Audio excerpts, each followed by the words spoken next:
Assalamualaikum teman-teman semuanya. Di video kali ini aku mau membagikan sedikit pengetahuan yang aku dapatkan setelah aku menonton video ceramah Ustadz Adhidayat yang satu ini. Nah, video ini judulnya adalah Tidak Ada Manusia Yang Suci. Nah, di dalam video ini ada poin penting yang aku tangkap, yakni poin pentingnya adalah jangan melampaui batas. Jadi kita sebagai manusia jangan sampai melampaui batas di dalam perbuatan, yang mana kita sebagai manusia kan dititipi tubuh oleh Allah ini. Nah, kita kan dititipi Allah itu tubuh, ada mata, ada mulut, telinga, hidung, tangan, dan lain sebagainya ada di tubuh kita, dan juga rezeki-rezeki lainnya. Nah, contoh mudahnya agar kita tidak melampaui batas itu gini. Kita kan dikasih mata nih. Mata itu kan fungsinya untuk melihat. Nah, nggak boleh tuh kita melampaui batas. Batasnya mata melihatnya kan melihatlah yang baik-baik saja. Jangan melihat yang melampaui batas. Contohnya melihat aurat bukan mahram kita. Contoh kita melihat wanita yang dia itu membuka aurat kemudian kita lihat, nah itu nggak boleh, itu melampaui batas. Kemudian kita punya mulut. Mulut itu batasannya adalah untuk berkata-kata yang baik saja. Nah, tidak boleh melampaui batas, yakni contoh mencela, menghina, memfitnah, itu nggak boleh. Kemudian ada juga tangan. Nah, tangan itu batasnya dipakai untuk mengerjakan sesuatu yang baik, sesuatu yang tidak merugikan orang lain.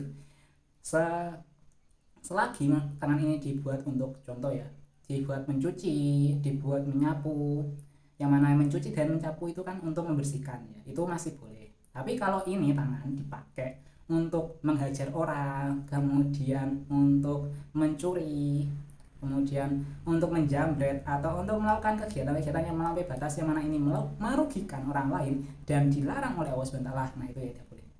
Sehingga di dalam melampaui batas ini kita bisa flashback lagi ke sejarah iblis. Nah, iblis itu dulu kan adalah golongan dari jin yang mana ia taat sama Allah dan senantiasa beribadah kepada Allah. Tapi di saat ia melampaui batas karena kesombongannya, di saat Allah memintanya untuk sujud ke Nabi Adam dan ia tidak mau sujud, nah di saat itulah ia termasuk ke golongan yang kafir. Dan ada juga yang melampaui batas, contoh seorang raja, yakni yang kita kenal sebagai Fir'aun. Ia adalah seorang raja, dia memiliki kerajaan, tetapi ia melampaui batas sehingga ia mengaku sebagai Tuhan. Sampai-sampai diutuslah dua nabi, dua rasul, yakni Nabi Musa dan Nabi Harun, yang mana ini tugasnya untuk mengingatkan Fir'aun. Nah, teman-teman bisa buka surat An-Nazi'at, yang mana itu di ayat 15, yang mana itu hal ataka haditsu Musa, sudahkah sampai kepadamu kisah Musa, yang mana ketika Tuhannya memanggil dia di lembah suci, yaitu lembah tua, pergilah engkau ke Fir'aun, sesungguhnya ia telah melampaui batas. Maka katakanlah kepada Fir'aun, adakah keinginanmu untuk membersihkan diri dari kesesatanmu? Lalu ayat 19-nya, dan engkau akan kupimpin ke jalan Tuhan agar engkau takut kepadanya. Jadi Nabi Musa itu diutus oleh Allah untuk menuju ke Fir'aun, untuk bertanya kepada Fir'aun, adakah keinginan Fir'aun untuk membersihkan diri. Maka jika benar ia mau membersihkan diri, maka akan dituntun Nabi Musa ke jalan untuk kembali kepada Allah SWT.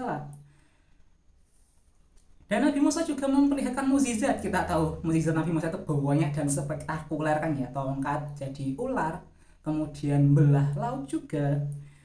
Tetapi Fir'aun mendustakan dan mendurhakai, kemudian dia berpaling seraya berusaha menentang Nabi Musa. Kemudian ia mengumpulkan pembesar-pembesarnya lalu berseru memanggil kaumnya seraya berkata, akulah Tuhanmu yang maha tinggi. Maka Allah menghukumnya dengan azab di akhirat dan siksaan di dunia. Oleh karena itu, pelajaran yang kita ambil adalah kita haruslah menggunakan apa yang sudah dititipkan Allah Subhanahu kepada kita dengan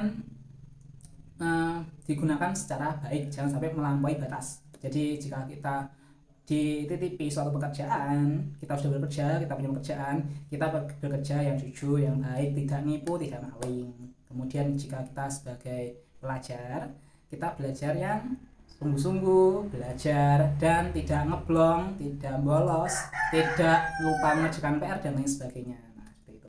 Itu dia teman-teman untuk video yang satu ini. Buat kalian yang ingin nonton video Ustadz Adhidayat ini, teman-teman bisa cek di deskripsi, link videonya aku taruh di deskripsi. Nah, dan jika ada kekurangan di dalam aku membuat video ini, aku minta maaf. Dan buat teman-teman yang punya setelah nonton video ini kan ya, itu ada insight atau pengetahuan yang lebih, teman-teman bisa bagikan di kolom komentar. Nah, terima kasih untuk teman-teman yang sudah nonton. Sampai jumpa di video berikutnya. Wassalamualaikum warahmatullahi wabarakatuh.